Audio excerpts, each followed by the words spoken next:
영원토록 변함없네. 성도들아 주를 믿어 길을 섬기세.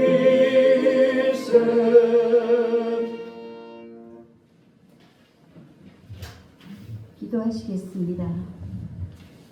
온 세상을 말씀으로 창조하시고 오늘도 살아계셔서 우주를 운행하시고 통치하시는 하나님 아버지 능력과 권능을 찬양합니다.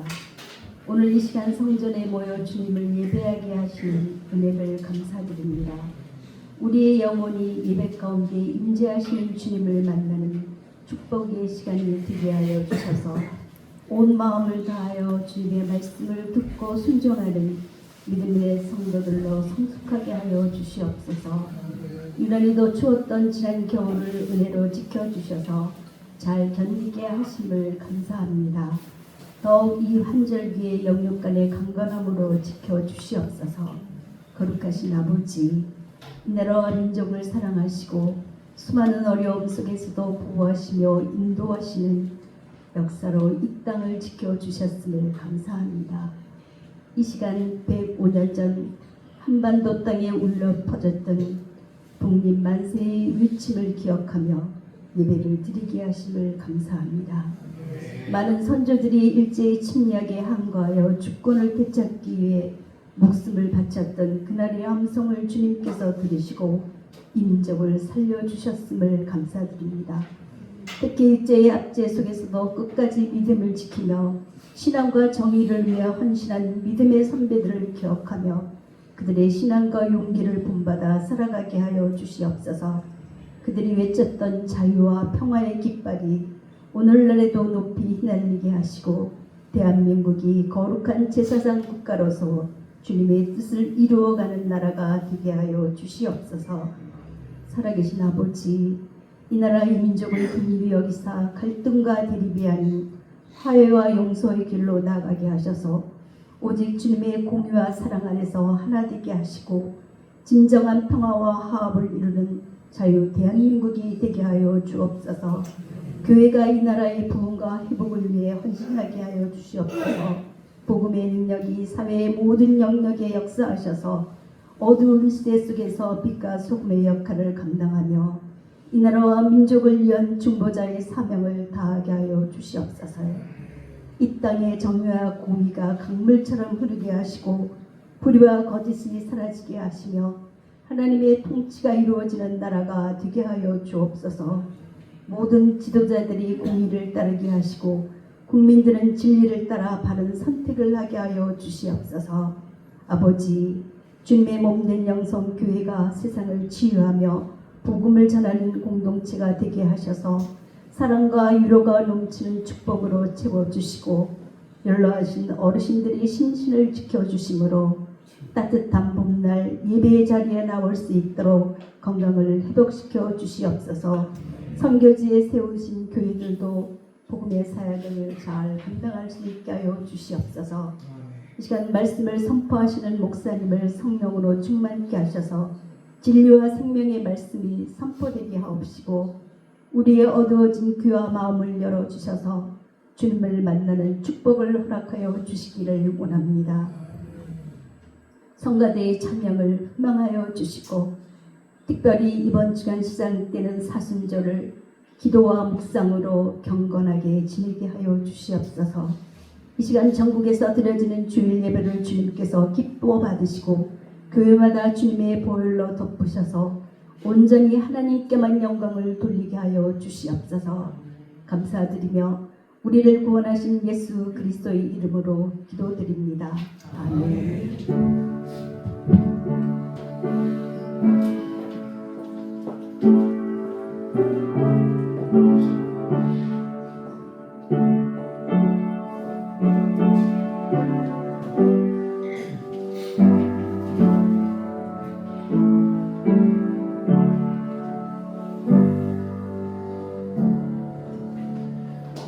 오늘 읽으신 하나님 말씀은 요한복음입니다. 신약성경 149쪽 요한복음 5장 1절로 17절 말씀 봉독해 올리겠습니다.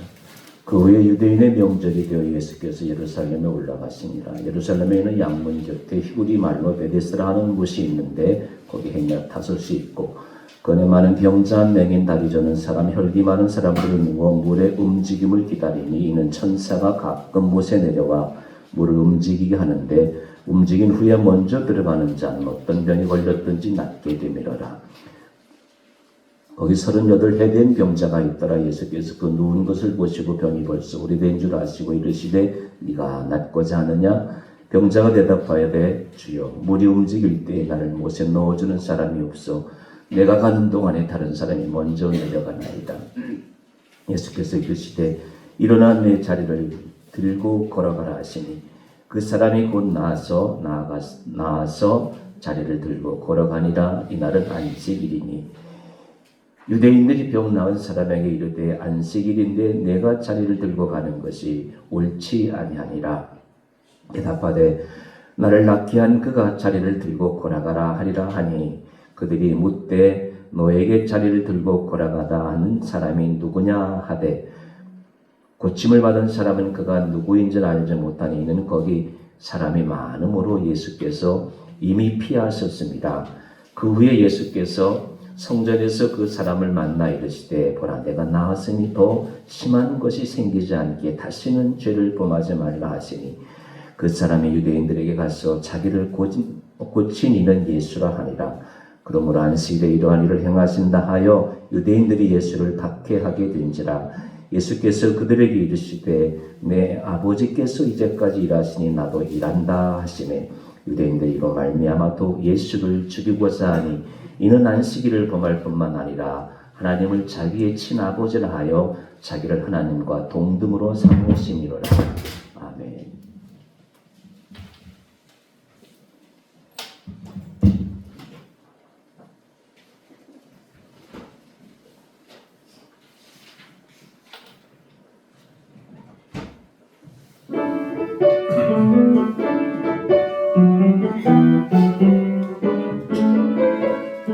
주님 말씀하시네 내가 양의 길이라 주님 말씀하시네 누구든지 오라 누구든지 들어와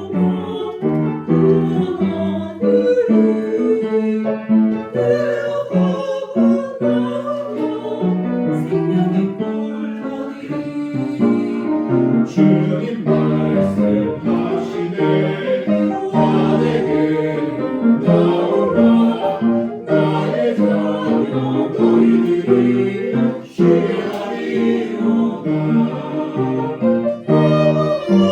나에게 나를 쉬게 하리라 내 마음 내려놓고 여기 쉬리라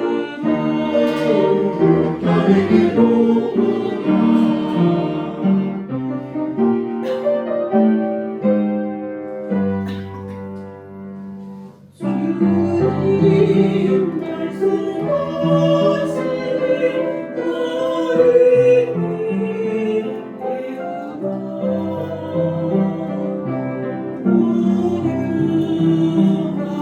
겸손한 내 마음 주님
약간 끝에 실수를 했어도 박수를 크게 치는 것이 예의인 줄로 압니다. 하나님께 영광의 박수 다시 한번 올리겠습니다.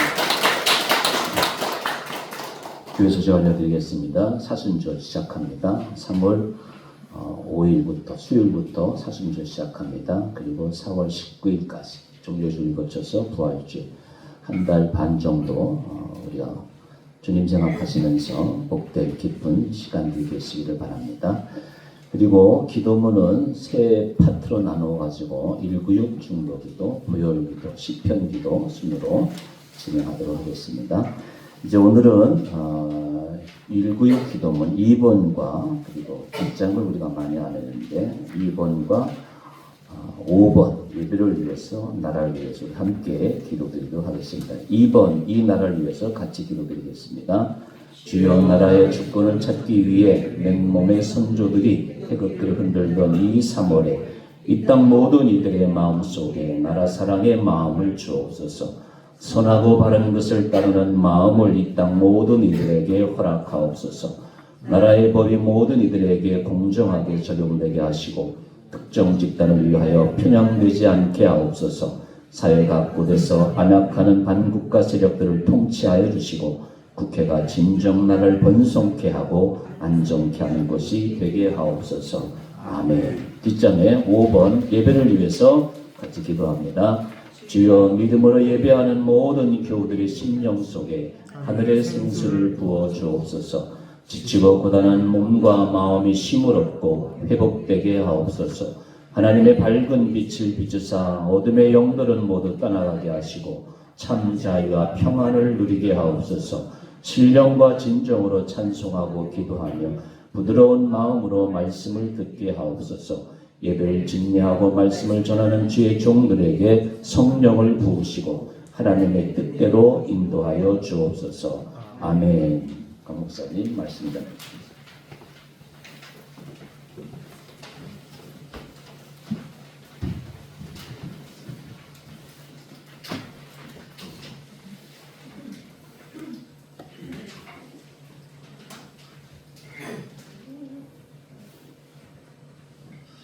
하나님 아버지와 우리 주 예수 그리스도의 사랑과 은혜가 평강 여러분들과 함께 하시기를 바랍니다. 오늘은 여러분과 성도의 절기, 주일이라고 하는 우리에게 절기는 주일이죠. 주일에 주신 선물이라는 제목으로 오늘 말씀을 나누고자 합니다. 오늘 본문의 장면 속으로 우리가 좀 깊이 들어가서 좀 살펴봤으면 좋겠는데요. 베데스다 연못은 자비의 집이라는 뜻을 가지고 있습니다. 여기 보시면 이게 지금 현재의 모습이라고 합니다. 지금 굉장히 많이 영락해 있는데 이 성전 바로 근처에 성전에 물을 공급하기 위해서 인공적으로 지어진 연못이 바로 이 베데스다 연못이라고 합니다. 지금 여기 별로 크지 않죠. 그런데 그 오늘 본문의 장면, 그 많은 사람들이 이 둘레에 누워가지고 이것을 보고 있는 것, 그것들을 한번 생각하시면서 말씀을 들어보시면 좋겠습니다. 그리고 정말 우리에게 예수님께서 오늘 본문의 말씀대로 주신 안식이 무엇인지 한번 생각해 보면 좋겠습니다. 본문의 시기는 명절입니다. 히브리어로 헤오르테라는 단어는 축제, 잔치를 의미하는 단어입니다. 유대인들에게 이 축제는 우리의 추석과 같은 그런 명절과 달리 엄숙한 의미에서의 종교적 축제를 말합니다.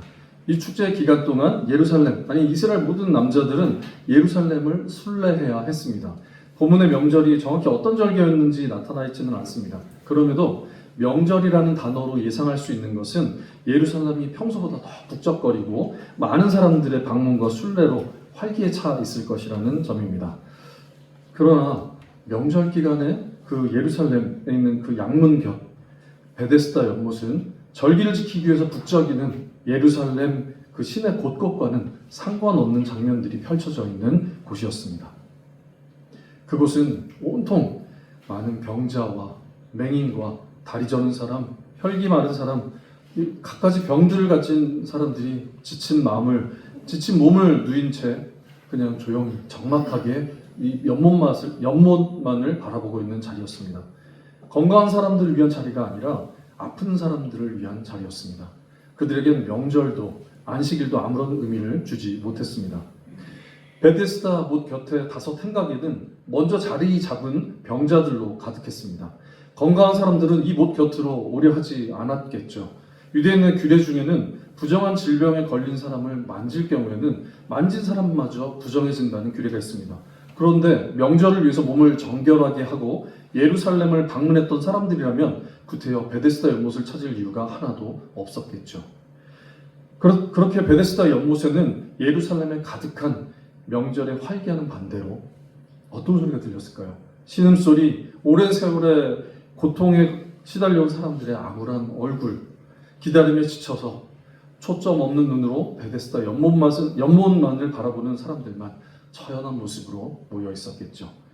베데스다 연못은 자신의 병을 치료할 돈도 없는 사람뿐만 아니라 돈이 있어도 치료 가능성이 없는 사람들 모두가 모인 예루살렘의 고통의 자리였습니다.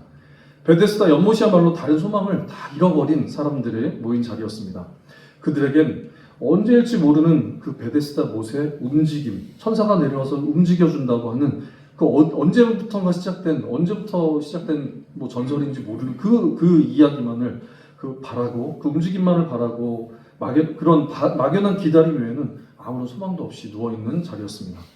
서로의 아픔을 보듬어주고 곁에 누운 사람의 신음소리에 동료로서 보살핌을 준다고 하기엔 누운 사람 모두가 자기만의 고통의 무게를 진 사람들이었고 연못이 움직이는 전조라도 보일라 치면 베데스다 사람들은 못 주변의 사람들은 서로를 밀어제끼고 나 먼저 들어가야만 하는 경쟁 상대 또는 장애물 외엔 아무것도 아니었습니다. 하루에도 몇 번씩 물이 움직이는 거 아닐까 하고 착각하고 먼저 뛰어들어서 자리를 잡으려는 일들도 종종 있지 않았을까요? 그렇게 자신의 병이 나을 온 소망을 물이 움직일 때 다른 사람보다 더 먼저 들어가는 것에 그 소망을 둔 그들에게 타인은 결코 배려나 돌봄이란 단어를 사용할 대상이 될 수 없었습니다. 육체의 질병에서 벗어나고자 마지막 소망을 가지고 몸을 누인 베데스다 연못가의 자리는 병자들 중에 가장 먼저 뛰어들어간 한 사람만이 병을 나을 수 있는 곳이기에 그곳은 질병으로 고통받는 이들의 마음마저 메마르는 자리가 되었습니다. 그들의 모든 관심은 연못의 물의 움직임이었지만 문제는 뭡니까? 예측이 불가능하다는 것이었습니다. 그렇게 육체의 고통과 질병으로 인한 고단함보다 더 마음을 죽이고 있는 것은 내가 가장 먼저 뛰어들어가야 한다는 주체할 수 없는 긴장감, 바로 그것이었겠죠. 그 마음속에 타인은 있을 자리가 없었습니다. 내 고통을 해결해야 한다는 순수한 이기심만이 거세게 타오르는 자리였고요. 당연하게 여겨지는 자리였습니다. 베데스다 연못가는 그래서 아픈 사람들의 자리이며 마음마저 병들어가는 사람들의 자리였습니다. 원래 나으려고 모였지만요. 함께 누워있지만 마음을 나눌 수 없는 사람들의 자리이기에 베데스다 연못은 마음이 죽은 사람들의 자리라고도 할 수 있을 것입니다. 예수님이 찾아가신 곳은 바로 이런 곳이었습니다. 모두가 피하는 곳, 건강한 사람은 아무도 일부러 찾아가지 않는 곳, 베데스다 연못으로 예수님이 찾아가셨습니다.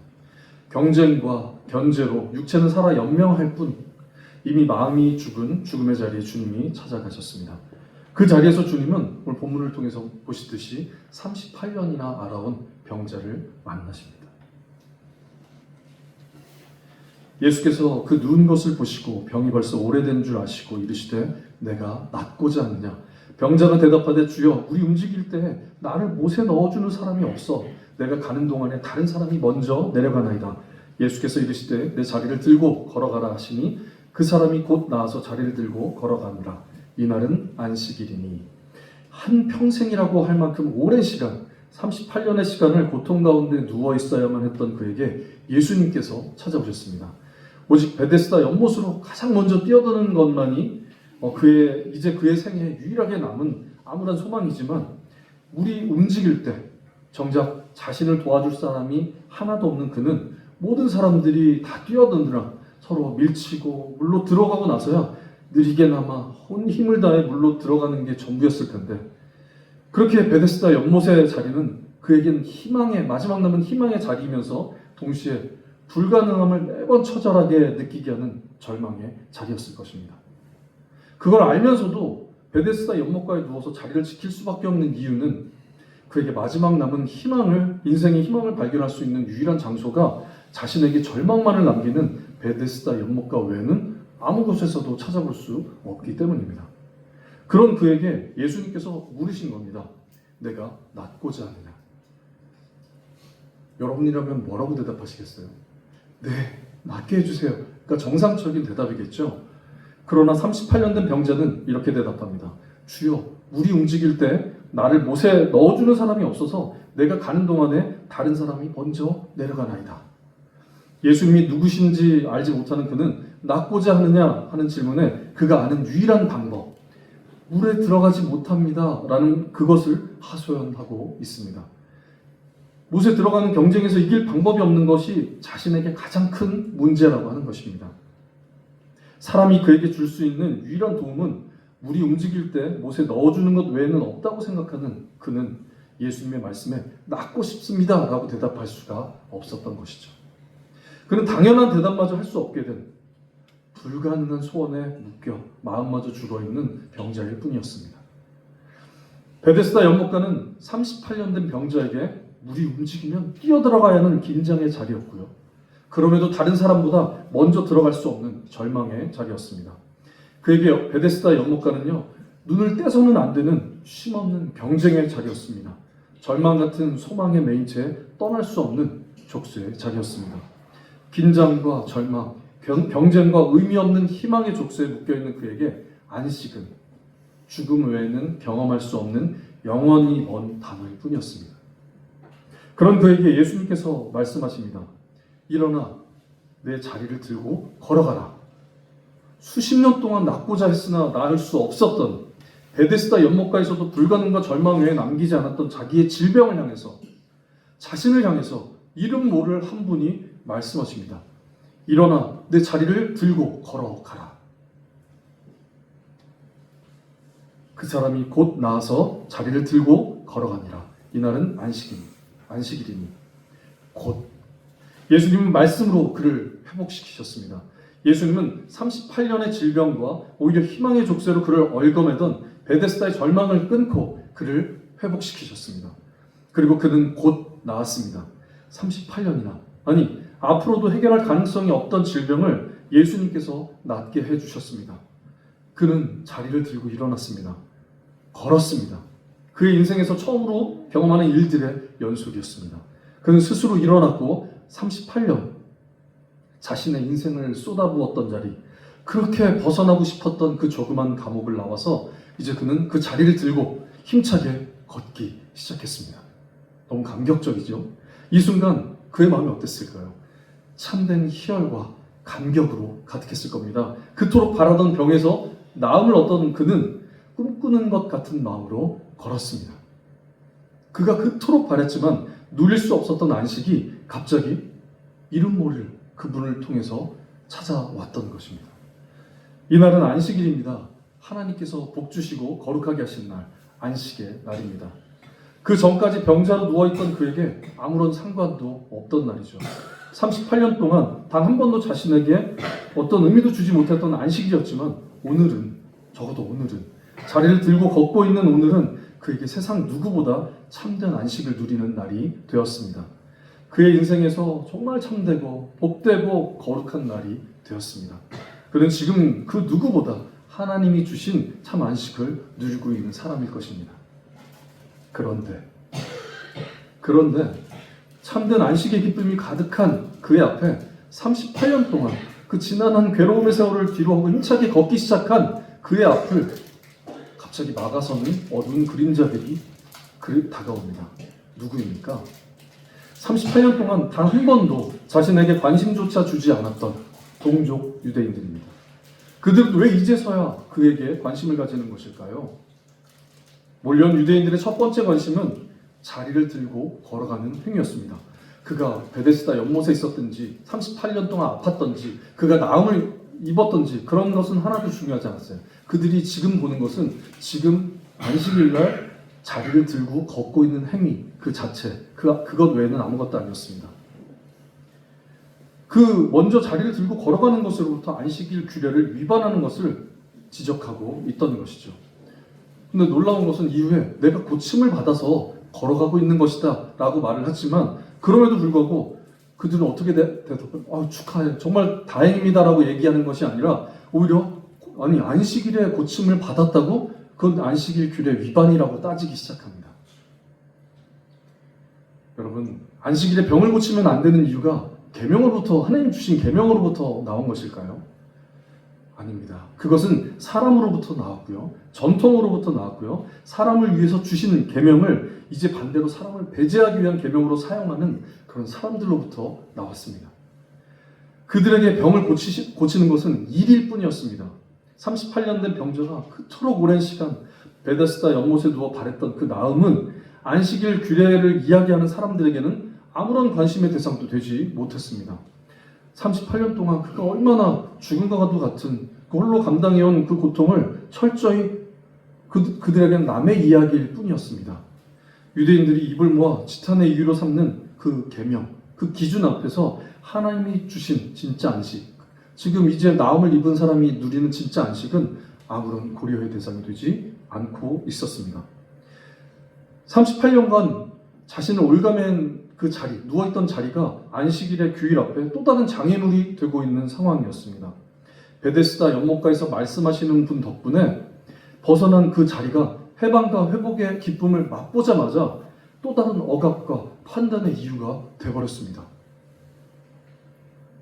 그가 38년 만에 처음으로 누려보는 참 안식일의 기쁨이 지금 다른 동족 유대인들에게는 그저 안식일의 규범을 위반하는 것에 지나지 않는다는 것이죠. 대체 안식일이 무엇이길래 38년 만에 걸어보는 사람에게 병의 고침을 통해 참 안식을 주신 것을 축하하거나 정말 같이 얼싸안고 기뻐하거나 도대체 어떤 분이 이런 하나님께서 이런 일을 행하셨나 감사하기보다 이건 규율 위반이야, 규율을 위반한 일이야 라고밖에 볼 수 없던 것일까요? 자, 지금까지 봤던 이 장면에서 잠깐 나와서 자리를 한번 옮겨서 생각의 자리, 한번 생각해보는 자리로 한번 가보도록 하겠습니다. 안식, 하나님께서 주신 안식이 무엇일까요? 무엇이기에? 먼저 하나님 주신 원래 안식이 어떤 의미인지 좀 살펴보도록 하겠습니다. 하나님이 주신 안식은요, 넓은 의미로는 한 가지 의미를 가지죠. 말 그대로 안식. 그런데 이제 우리 두 가지로 살펴볼 수 있는 부분이 있습니다. 창세기에 주셨던 안식과 출애굽기의 계명으로서 주셨던 안식의 의미가 조금 다릅니다. 창세기의 안식은요, 먼저 하나님께서 보시기에 아름다울 만큼, 여러분 그 누구도 아니고 내 기준은 굉장히 낮잖아요. 근데 하나님이 보시기에 완벽하게 아름답고 보시기에 심히 좋았더라라고 말씀할 만큼 완전한 세상에 모든 것을 다 만드시고 나서 7일째 주셨던 안식. 그 안식은요, 이제 다시 일주일을 기다려만 경험하는 안식이 아닙니다. 이제 7일째 완성하고 나서 모든 피조물들은요, 그 7일째 완성하신 그 하나님 나라를 안식하면서 영원히 즐겁게 누리면 되는 것이 바로 하나님께서 태초에 창세기에 주셨던 안식의 의미입니다. 그래서 더 쉽게 말하자면 그 7일째 안식하셨던 그 안식, 그 영원히 계속되는 삶이 원래 창세기에 우리 모든 인류에게, 모든 세상에 주셨던 안식의 의미라는 것입니다. 그것이 하나님 나라고요, 복이죠. 그러나 아담과 하와의 범죄로 인해서 타락한 뒤에 모든 피조물은 첫 번째 주신 안식을 전부 잃어버렸습니다. 이런 큰 선물을 인간의 원죄로 인해서 피조세계는 다 잃어버렸습니다. 그런데 오히려 이 복을 주신 하나님께서 포기하지 않으십니다. 아브라함을 택하시고 믿음의 조상이 된 아브라함의 자손들을 이집트에서 불러내신 하나님은 광야에서 안식일을 거룩하게 지키도록 명하셨습니다. 이 안식일 계명을 통해 하나님께서 주셨던 그 안식일의 복을 맛볼 수 있도록 하셨던 것입니다. 그런데 당시 이 안식일 계명의 의미를 시대적 어떤 배경을 참고해서 살펴보자면 창세기 때와는 조금 다릅니다. 종일토록 노동을 해야만 하는 세상이었죠. 그것도 계절과 날씨가 잘 맞아 떨어져야 겨우 생존에 필요한 양식을 조달할 수 있었습니다. 특히나 피지배계층의 사람들은 쉬지 않고 일해야만 생존이 보장받는 그런 고통스러운 시대가 그 출애굽기의 시대였습니다. 이런 때 주신 계명이 바로 안식일 계명이었죠. 그렇다면 출애굽기에 주셨던 그 안식일 계명의 의미는 무엇일까요? 하나님께서 반드시 지켜라라고 하셨던 그 계명으로서 안식일 계명은요, 주시고 나서 거룩하게 지키라, 지키지 않는 자를 벌하시기까지 하시면서 정말 거룩하게 지켜라, 이렇게 말씀합니다. 그 이유가 무엇일까요? 사람은요, 생존을 위해서 생산을 그치는 걸 굉장히 두려워합니다. 그런데 하나님께서 주신 안식일의 계명은 그 두려움에서 벗어나서 지금 사람들이 만든 계급, 사람들이 만들어놓은 모든 일하기 위한 것들을 멈추고 하나님께서 공급하시고 하나님께서 보호하시고 하나님께서 인도하신다는 것을 믿어라. 그 믿는 의미에서 하나님께서 주신 그 모든 것을 누려라. 이 한없이 착취하고 하나씩 빼앗고 그런 모든 것을 멈춰라라고 하는 신호가 바로 그 안식일의 계명이었습니다. 이를 지키기 위해선 하나님을 신뢰해야만 했고요. 쉼을 줄 수 있는 권한 있는 사람부터가 이 안식일 계명에 순종해야 했겠죠. 아니, 나는 쉬는데 내 밑에 있는 사람들을 쉬지 못하게 한다면 안식일 계명은 위에 있는 사람 외에는 아무도 지킬 수 없는 계명이 되었겠죠. 그런데 그 권한 있는 자의 계명에 대한 순종으로서 그가 영향력을 행사할 수 있는 모든 사람, 심지어 그 출애굽기에 보면 동물까지도 다 쉬게 하라고 말씀하고 있습니다. 그래서 이 계명의 저변에는요, 노동에서 벗어나서 참 쉼을 누릴 수 있게 하시는 하나님의 사랑이 담겨져 있는 것입니다. 이 쉼은요, 하나님을 경외함으로 누릴 수 있는 것이기 때문에 하나님께 대한 감사도 마땅히 들어 있습니다. 또한 생산을 멈추는 두려움에서 벗어나 하나님께서 모든 것을 주관하시고 공급하시는 분이심을 발견할 수 있게 하는 믿음의 시야도 사실 이 의미에는 담겨 있는 것입니다. 그러나 인간은 바로 이 의미가 담긴 계명을 타인을 향한 또 다른 폭력의 도구로 지금 몇천 년이 지나서 예수님이 고친 안식일 계명, 참 안식을 주시고자 하는 그날 이 또 다른 폭력의 도구로 사용하고 있는 것을 우리는 목격하고 있습니다. 그런 유대인들의 계명에 대한 태도를 너무나 잘 아시는 예수님은 유대인들을 향해서 안식일의 일하심을 통해 그들에게는 너무나 역설적으로 충격적으로 참된 안식을 주셨습니다. 그리고 이에 대해서 묻는 유대인들에게 이렇게 말씀하십니다. 예수께서 그들에게 이르시되 내 아버지께서 이제까지 일하시니 나도 일한다 하시네. 하나님께서 일하시니까 예수님은 안식일에도 일한다라고 말씀하십니다. 그렇다면 하나님의 일이 무엇일까요? 하나님은 왜 일하시는지가 의문으로 남습니다. 이사야 말씀을 잠깐 보겠습니다. 주 여호와의 영이 내게 내리셨으니 이는 여호와께서 내게 기름을 부으사 가난한 자에게 아름다운 소식을 전하게 하려 하심이라. 나를 보내서 마음이 상한 자를 고치며 포로된 자에게 자유를, 갇힌 자에게 노임을 선포하며 주의 성령이 내게 임하셨으니 이는 가난한 자에게 복음을 전하게 하시려고 내게 기름을 부으시고 나를 보내서 포로된 자에게 자유를, 눈먼 자에게 다시 보게 함을 전파하며 눌린 자를 자유롭게 하고 주의 은혜의 해를 전파하게 하려 하심이라 하였더라. 방금 본 이사야 61장의 말씀은 이사야를 통해 주신 예언의 말씀이고요. 이 말씀이 이 누가복음 4장 18절 19절을 통해서 이 말씀을 어떻게 성취하고자 하시는가를 예수님께서 직접 말씀하시는 본문이 누가복음 4장 18, 19절 말씀입니다. 바로 이것이 하나님의 일이죠. 긍휼이 풍성하신 하나님께서 크신 사랑으로 우리를 구원하시기 위해 지금도 일하시고 있다라는 말씀입니다. 죄의 권세 아래서 신음하며 고통당하는 하나님의 자녀들을 구원하셔서 참 안식을 주시기 위해 하나님께서 지금도 일하고 계신 것입니다. 오히려 하나님이 일하지 않으시면 우리는 그 안식을 누리지 못한다라고 말씀하고 있는 것이죠. 안식일에 참 안식을 누리지 못하는 사람들에게, 포로된 자에게 자유를 주시고자, 눈먼 자에게 다시 보게 함을 주시고자, 눌린 자를 자유롭게 하시고자, 또 베데스다 연못가에 정말 자기 질병에 묶여서 그냥 모든 소망을 물이 언제 흔들리나 그것만을 소망을 두고 있는 그들에게 참 안식을 주시고자, 진정한 의미 안식을 주시고자, 안식일 그 오용된 안식일의 계명이 아니라 참된 안식을 주시고자 하나님께서는 일하고 계신다. 예수님께서 그래서 일하고 계신다라고 말씀하고 있는 것입니다. 예수님께서 그 사람들의 머릿속에 그 병직화된 안식일 규례를 정면으로 어기시면서 안식일의 병자를 고치신 이유가 바로 이것입니다. 이것이야말로 하나님께서 안식일 규례를 주신 참 뜻이며 참 안식이었습니다. 그렇다면 오늘날 우리에게 안식일 계명은 어떤 것일까요? 유대인들이 지켜야만 하는 계명일까요? 그 계명의 의미, 유대인의 계명은 우리와 다르니 상관없다고 할 것이 아니라 그 계명에 담긴 선물은 오늘도 하나님의 자녀로 살아가는 우리 모두에게 동일하겠죠. 바로 이 관점에서 주님께서 주시고자 하는 참 안식의 의미를 이해할 때만 오늘 우리가 이렇게 모여서 우리가 드리는 예배를 통해서 우리는 진정한 안식을 누릴 수 있고, 기도드리면서 안식을 누릴 수 있고, 찬송을 드리면서 하나님께서 주신 안식을 누릴 수 있고요. 하나님의 자녀로서 안식을 누릴 수 있는 것입니다. 그러나 만약 여전히 규율로서만 생각한다면, 예를 들어서 우리 마음에도 주일이니까 피곤하지만 예배는 드려야지, 또는 교회 다니니까 이래야 돼, 저래야 돼 라는 의미로만 성도의 삶을 바라본다면 신앙은 그 자체로 자기를 향한 또 하나의 결박이자 다른 사람을 향한 또 다른 횡포가 될지도 모릅니다. 그렇게 모른 채 그 38년 된 병자를 향해서 너 왜 걷는 거야? 라고, 왜 자리를 들고 있는 거야? 라고 말했던 유대인들처럼 말이죠. 이런 신앙은 규칙이니까 지켜야 한다고밖에 말할 수 없는, 그래서 행복도 모르고 평안도 모르고 심지어는 믿음도 모른 채 그저 종교 생활에 그치는 불쌍한 종교인을 만들 뿐이겠죠.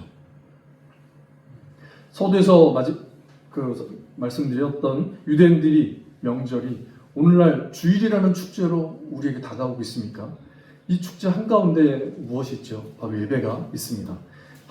예배는 하나님께서 주신 선물들, 안식, 사랑, 평화, 기쁨, 이런 은혜들을 충만히 누리게 하기 위해서 무엇을 통해서 우리는 알 수 있나요? 예배를 드릴 때 비로소 나는 혼자가 아니고, 난 버려진 자가 아니고 예수 그리스도를 통해서 하나님께서 나를 구원하셨고 나는 하나님의 백성으로 삼으셔서 내가 기도할 수 있는 분이 하나님이시고, 내 삶의 어려운 일들을 다 내어서 정말 목 놓아 울 수 있는 분, 다 그냥 듣고 그냥 공중에 흩어지는 것이 아니라 어디에서나 들으시고 함께 하시는 분이 하나님이시고, 그분이 나의 아버지라고 하는 것들을 기억하게 하시고 확인시켜 주시는 시간이 바로 이 예배 시간이기도 하죠.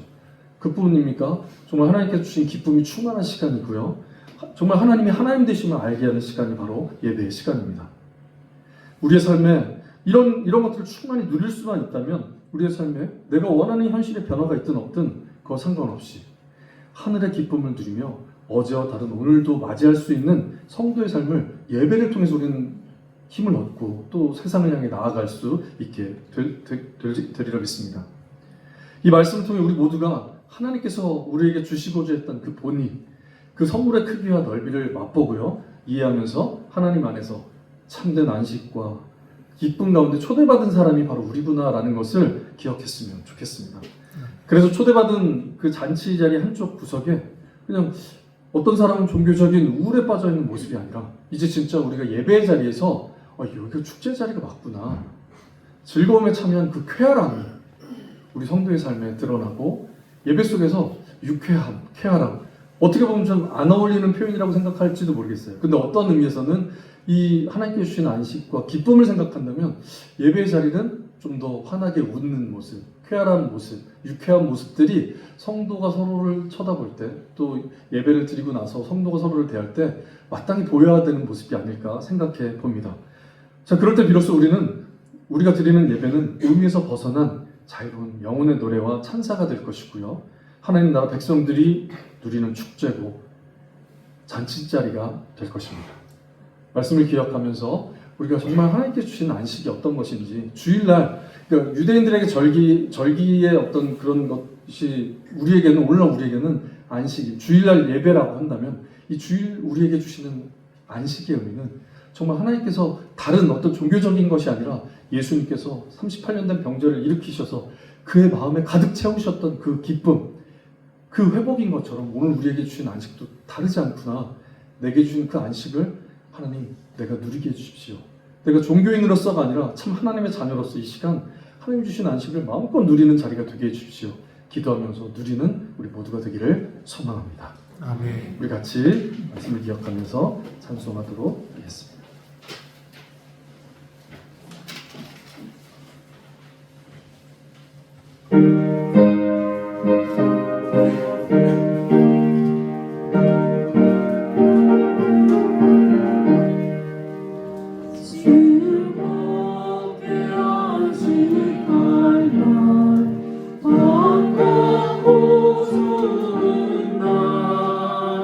내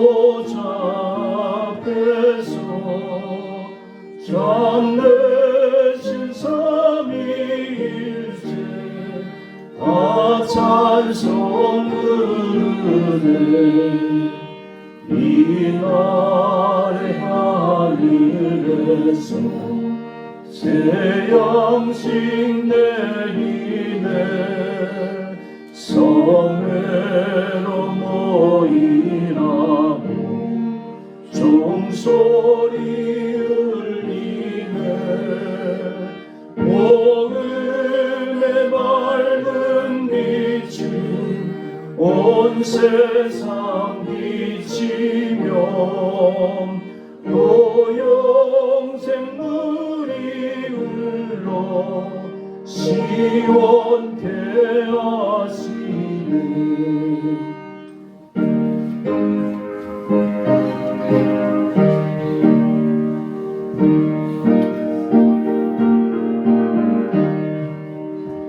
이 주의 지킴으로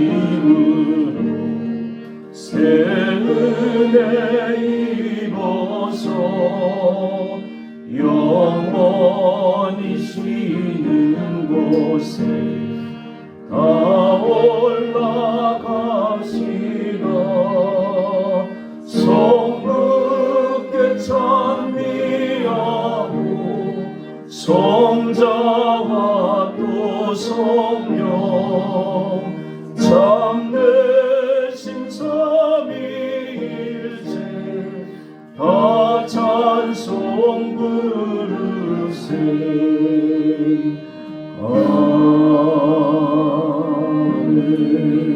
아멘. 주님 온 세상은 돈으로 명예로 안식을 얻으려 새벽부터 늦은 시간까지 부지런하게 달려오지만 그래서 얻는 안식은 일시적이요 지나가는 것임을 알게 됩니다.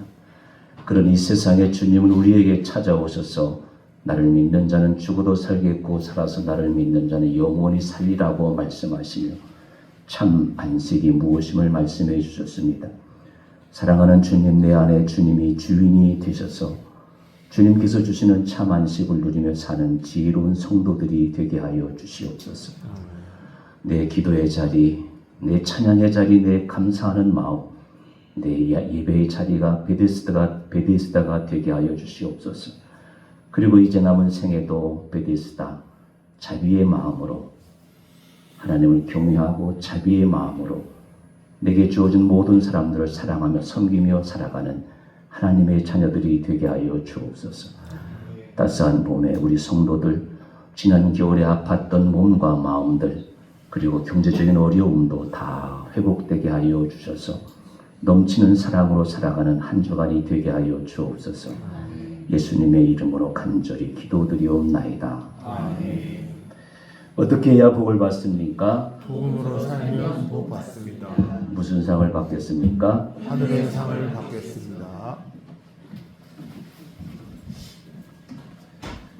이제는 우리 주 예수 그리스도의 은혜와 하나님 아버지의 크신 사랑과 성령님의 내주하시며 교통하심의 은혜가 이제 예수 그리스도께서 주시는 참 안식의 소망을 둔 모든 성도들 머리머리 위에 이제로부터 영원토록 함께 하시기를 간절히 축원하옵나이다. 아멘.